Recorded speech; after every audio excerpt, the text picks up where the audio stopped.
بسم اللہ الرحمن الرحیم۔ آج کا جو ہمارا ٹاپک ہے کہ ایکس پارٹی ڈگری کو سیٹ اسائڈ کیسے کیا جا سکتا ہے، تو یہ بہت امپارٹنٹ ٹاپک ہے۔ اس میں ہم لوگ جو کیس لا ڈسکس کر رہے ہیں وہ 2022 سی ایس سی 1529 یعنی 2022 سی ایس سی 1529 یہ ہمارے پاس کیس ہے،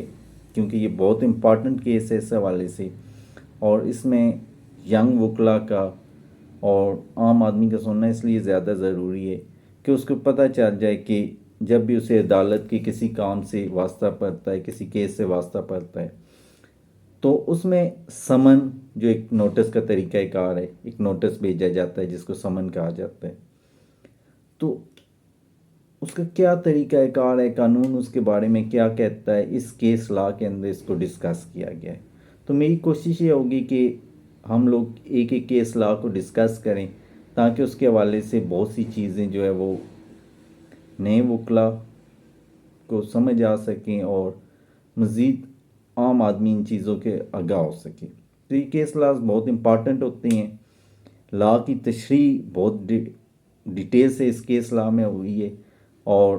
اس کو تھوڑا سا ہم لوگ ڈیپلی دیکھیں گے، اس لیے یہ سننا بہت لازمی ہے، اور میں آنے میں ویڈیوز میں مزید اس طرح کی کیس لاس بناتا رہوں گا، اس کے اوپر ویڈیوز بناتا رہوں گا، تو کائنڈلی اس کو سبسکرائب کر لیں تاکہ آپ کو یہ ویڈیوز ملتی رہیں۔ اب سب سے پہلے ہمارے پاس یہ ہے کہ ایکس پارٹی ڈگری کو، جو یک طرفہ ڈگری آپ دیکھتے ہیں کہ بہت سے کیسز میں یک طرفہ ڈگری جاری ہو جاتی ہے، سیور کیسز میں بھی اور فیملی وغیرہ میں بھی، تو ان کو سیٹ اسائڈ کیسے کیا جا سکتا ہے، ان کے حوالے سے کیا شرائط ایسی ہیں کہ جن کے مطابق ہم لوگ ان کو سیٹ اسائڈ کر سکتے ہیں۔ تو میں نے آگے بھی ذکر کیا یہ اس کیس لا کے، اس میں اس حوالے سے پوری ڈیٹیل فراہم کی گئی ہے۔ تو ہمارے پاس دو شرائط ایسی ہیں جن کے تحت ہم لوگ کیا کرتے ہیں کہ دو کنڈیشنز ہیں جن کے تحت ایکس پارٹی ڈگری کو سیٹ اسائڈ کرنے کی اپلیکیشن دی جاتی ہے۔ سب سے پہلے ہمارے پاس یہ ہے کہ سمن کی تعمیل نہ ہوئی ہو، یعنی سمن ڈیفینڈنٹ تک نہ پہنچ سکا، اس کی کوئی بھی ریزن ہو سکتی ہے، پتہ ٹھیک نہیں ہے یا کوئی ایسے حالات نہیں ہیں یا وہ وہاں پہ موجود نہیں ہیں جس پتے پہ بھیجے گئے ہیں یا کچھ بھی ہے، تو سمن کی اگر تعمیل نہیں ہوئی پراپرلی تو اس حوالے سے کیا ہوتا ہے کہ وہ ایک گراؤنڈ بن جاتا ہے جس کے تحت آپ ایکس پارٹی ڈگری کو سیٹ اسائڈ کر سکتے ہیں۔ دوسرا یہ ہوتا ہے کہ آپ کے پاس اگر سیٹ اسائڈ کرنے کی اپلیکیشن آپ دیتے ہیں کورٹ میں، تو آپ کے پاس سفیشینٹ گراؤنڈ ہونا چاہیے کہ جس وجہ سے اگر آپ کو اس کی کیس کے بارے میں علم ہو گیا تھا، آپ کو سمن کی تعمیل ہو چکی ہے، لیکن پھر بھی آپ کے پاس کوئی ایسا گراؤنڈ ہے، کوئی ایسی سفیشینٹ کاز موجود ہے کہ جس کی وجہ سے جب کیس کال ہوا تو آپ کورٹ میں نہیں پہنچ سکے۔ تو یہ دونوں کنڈیشن ایسی ہیں کہ اگر کورٹ ان دونوں کنڈیشن یا ان میں سے کسی ایک کنڈیشن کے اوپر سیٹسفائی ہو جاتی ہے، دیکھیں دونوں کنڈیشن پہ ایک وقت میں سملٹینسلی سیٹسفائی ہونا کورٹ کا ضروری نہیں ہے، اگر ان میں سے کسی ایک کنڈیشن پہ بھی کورٹ سیٹسفائی ہو جاتی ہے تو کیا کر سکتی ہے، ایکس پارٹی ڈگری کو سیٹ اسائڈ کرنے کے آرڈر جاری کر سکتی ہے، کیونکہ قانون کے مطابق ایک پارٹی جو حق لینا چاہتی ہے اس کی ذمہ داری ہے کہ وہ دوسری پارٹی ڈیفینڈنٹ کو سمن بھیجے، پروسیس سرور کے تھرو سمن بھیجے اور کورٹ دوسری پارٹی کو بلائے، اور تاکہ اس دوسری پارٹی کا موقف سنا جا سکے اور دونوں پارٹیوں کا موقف سنا جائے، اس کے بعد کیا اور ڈگری جاری کی جائے۔ لیکن اگر ایسا نہیں ہوتا تو پھر کیا ہوتا ہے کہ اگر دوسری پارٹی نہیں آتی، دوسری پارٹی کسی طرح جان بوجھ کے پروسیس آف لا سے بچنے کی کوشش کرتی ہے تو کورٹ کیا کرتی ہے، یک طرفہ ڈگری یا ایکس پارٹی ڈگری دیتی ہے۔ اچھا، اب ہم اس کو تھوڑا سا قانون کے مطابق دیکھیں گے۔ اس کیس لا کے اندر اس کیس میں بہت سے قانون کو بہت ڈیپلی ڈسکس کیا گیا ہے، کیونکہ ہم لوگ جانتے ہیں کہ سمن کا جو طریقہ کار ہے اس کے تحت آرڈر 5 رول 10 12 13 15 17 19 یہ ڈیٹیل سے ڈسکس کرتے ہیں ان چیزوں کو۔ تو order 5 code of civil procedure میں یہ ساری چیزیں منشن ہیں، تو اسی حوالے سے ہم لوگ ان چیزوں کو دیکھیں گے۔ سب سے پہلے اگر ہم لوگ بات کریں آرڈر 5 رول 10 کی، تو اس کے اندر ہمیں کیا دیا گیا ہے کہ ہمیں یہ بتایا گیا ہے کہ سمن کو کیسے بھیجا جائے، اس کا پروسیس کیا ہوگا، اس حوالے سے ہمیں ڈیٹیل فراہم کی گئی ہے۔